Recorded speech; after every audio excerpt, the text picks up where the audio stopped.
I always thought I could handle being alone. After my mom remarried, I got used to the quiet corners of the house, the empty rooms, the way the walls seemed to close in sometimes.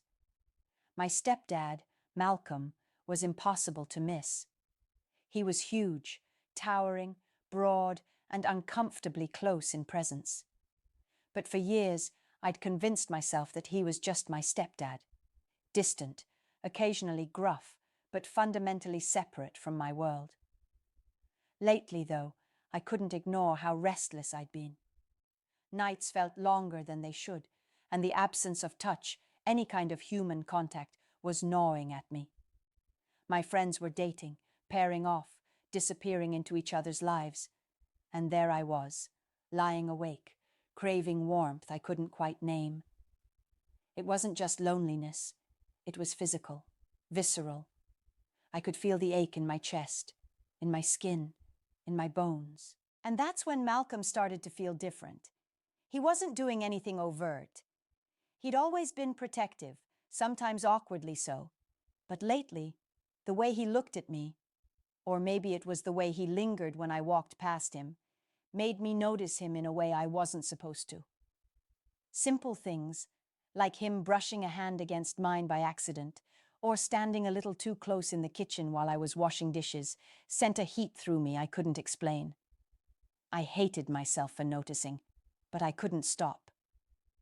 One evening, I found myself in the living room alone with him.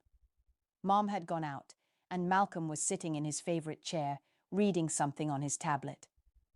I perched on the sofa, pretending to scroll through my phone, though I was too aware of him. The room felt too small. The silence wasn't empty. It was heavy, like it had weight pressing down on my chest. "You've been quiet lately," he said without looking up. His voice was low, calm, and it made me want to say something I shouldn't. I shook my head, muttering something about being tired. He didn't push. He never pushed. But the way he just watched me, as if trying to understand me without words, made it impossible to look away. That night, I went to bed with my heart racing, replaying every casual touch, every glance, every word that felt loaded with something neither of us would name. I told myself it was just desire for closeness, for human touch. I told myself it was normal to crave warmth. But deep down, I knew it was more complicated than that, and I knew it was dangerous. The next few days were confusing. I couldn't shake the way I noticed him. Even small things, the sound of his footsteps behind me, the way he hummed while cooking, the subtle scent of his cologne made my skin tingle. I tried to act normal, buried myself in work and errands, but my mind kept drifting back to him, to the closeness we shared in that room, that quiet evening. It happened one afternoon while I was doing laundry. Malcolm came in to fold some towels, and before I realized it, we were standing side by side at the counter. I could feel the heat radiating from him. I tried to focus on the task, folding the towels neatly, avoiding any chance of touch. But then his hand brushed mine. Not intentionally, I told myself, but the spark it sent up my arm was undeniable. He laughed softly when I jumped, and I couldn't meet his eyes. "Careful," he said, his tone almost teasing. I wanted to tell him I was being careful. I was trying, but my voice stuck in my throat.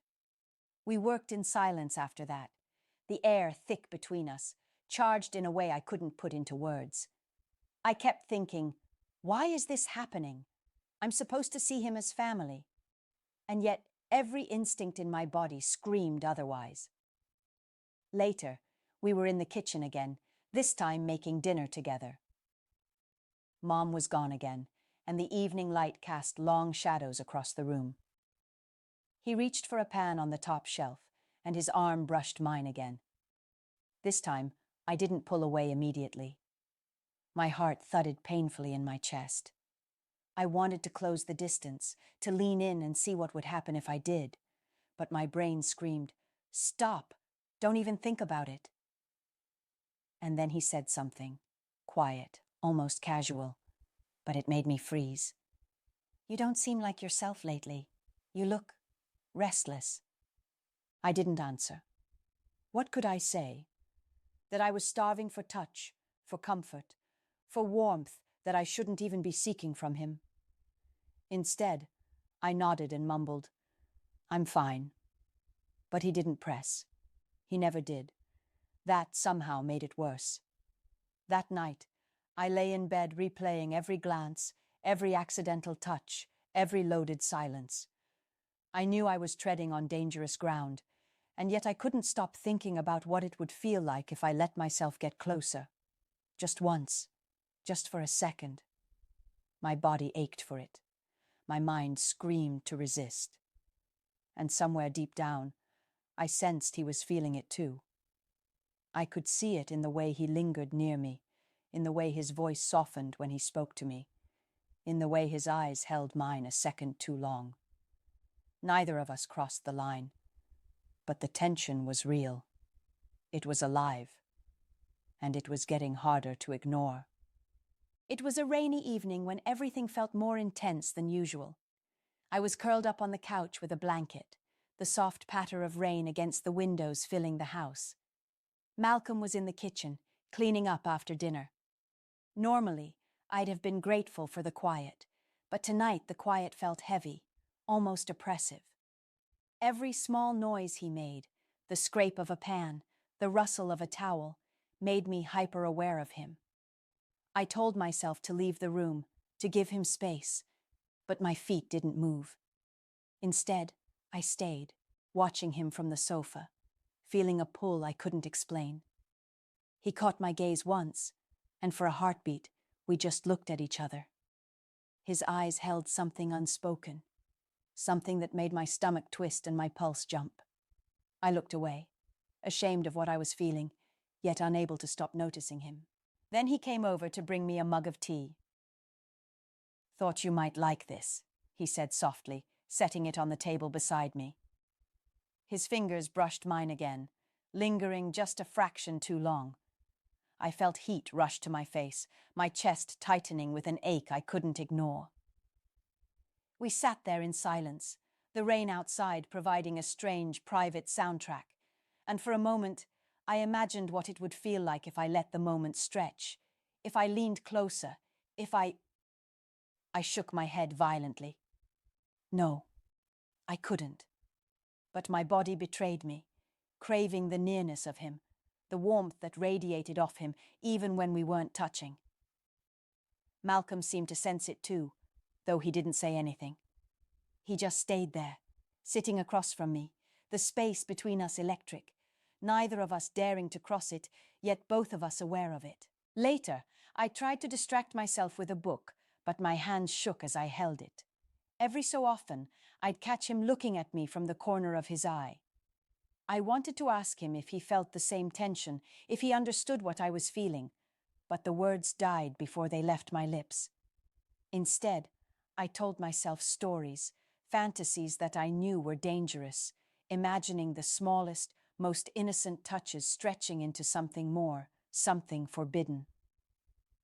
That night, as I lay in bed, I could still feel him near me in the house, the way he moved through the rooms, the deep, steady sound of his breathing, the subtle scent that clung to him. I wanted to reach out, to feel safe in his presence, but I didn't. We were both trapped in the space between desire and restraint, and the closer we got, the more impossible it felt to ignore. Somewhere in the back of my mind, I knew it was only a matter of time before one of us slipped. But for now, we were stuck, so close, yet so far apart. And that, somehow, made everything more intoxicating. The next few days were unbearable. Every glance, every accidental brush of his hand, every sound he made seemed amplified, impossible to ignore. I found myself imagining him in the simplest of moments, him pouring coffee, bending over to pick something up, his shadow falling across the room, and feeling a thrill I knew I shouldn't. It was maddening, like my body had its own agenda, completely separate from my brain. One evening, I was in the kitchen, trying to make dinner, when he walked in behind me. I felt the heat before I heard him. The way his presence filled the small space made my skin crawl and ache at the same time. "Need help?" he asked, his voice low and calm. I shook my head, fumbling with the pan, but I knew I wasn't fooling him. He moved closer under the guise of reaching for a spice, his arm brushing mine just slightly, but enough to send a jolt up my spine. My mind raced, screaming at me to step back, to break the tension, but my body refused. I wanted him closer. I wanted to feel safe in the warmth he radiated. And yet, I knew better. I couldn't let this cross any line. Then, he leaned just a little too near, examining something on the counter. I caught the scent of him, his cologne, mixed with the faint, musky warmth that seemed to stick to his skin. My breath hitched, and I swore I felt him notice it too. We froze for a heartbeat, just staring at each other, caught in that dangerous middle ground between restraint and giving in. I should probably go," I stammered, my voice betraying how frazzled I was. But he didn't move. He just looked at me, steady and unreadable, as if he were waiting to see what I'd do next. My heart pounded painfully in my chest. I wanted to run, to escape, but some part of me, stupid, selfish, desperate, wanted to stay, wanted to see how close we could get without falling. Finally, I stepped back, forcing a smile. "Thanks for the offer," I said, my voice shaky. He nodded, turning away, and I almost felt relief. But the relief was fleeting. The tension hadn't gone anywhere. It had only thickened, settled deep in my chest. That night, lying awake, I felt it again, the pull between us, impossible to ignore. It was a hunger for closeness, for warmth, for touch, that neither of us could satisfy without crossing the line. And somewhere deep down, I knew it was only a matter of time before one of us slipped. But for now, we danced around it, so close, so tempting, yet impossibly restrained. The ache in my body, in my mind, in my heart, refused to let me forget that he was there, that he could be there, that if I let him... No, I couldn't. Not yet. It all came to a head one quiet evening. Mom was away again, leaving the house feeling impossibly empty, except for him and me. I was sitting in the living room, trying to read, though my mind refused to focus. Malcolm was nearby, organizing papers on the table. Every so often, our hands would brush or linger, just enough to make me freeze. He looked up and caught me staring, and for a moment, the room felt suspended in time. There was a look in his eyes, something heavy, loaded, almost tender. My chest tightened, my stomach flipped, and I felt the pull between us stronger than ever. Part of me wanted to lean into it, to feel the warmth of him so close, but another part, the rational, terrified part, told me to stop, to remember boundaries, to remember who we were. He stood and moved toward me, and instinctively, I shifted back slightly. Not enough to break the tension, not enough to remove the electricity in the air, but just enough to remind myself, and him, that we couldn't. He stopped a breath away from me, and I could feel the heat radiating off him, the quiet steadiness of his presence, the unspoken understanding that we both wanted something we couldn't have. I should check on something upstairs, he said finally, his voice low, calm, but carrying a weight I could feel in my bones. I nodded, unable to speak, and watched as he left the room, the tension lingering like smoke after a fire. I sat there long after he had gone, my heart pounding, replaying every glance, every accidental touch, every moment of closeness. The ache of desire, of longing for human contact, remained, but so did the knowledge that we had held ourselves back, that we had chosen restraint over indulgence. The almost affair hadn't happened, but the tension, the closeness, the unspoken connection, it stayed with me, haunting in its quiet, charged way. That night, lying in bed, I realized something. It wasn't about crossing the line. It was about understanding how deeply we could feel for someone without acting on it. How much restraint could coexist with desire, and how dangerous and intoxicating that tension could be. I didn't know how long it would last or if it would fade, but I knew one thing. I would never forget it. We had come so close, almost too close, and somehow that made everything feel more alive.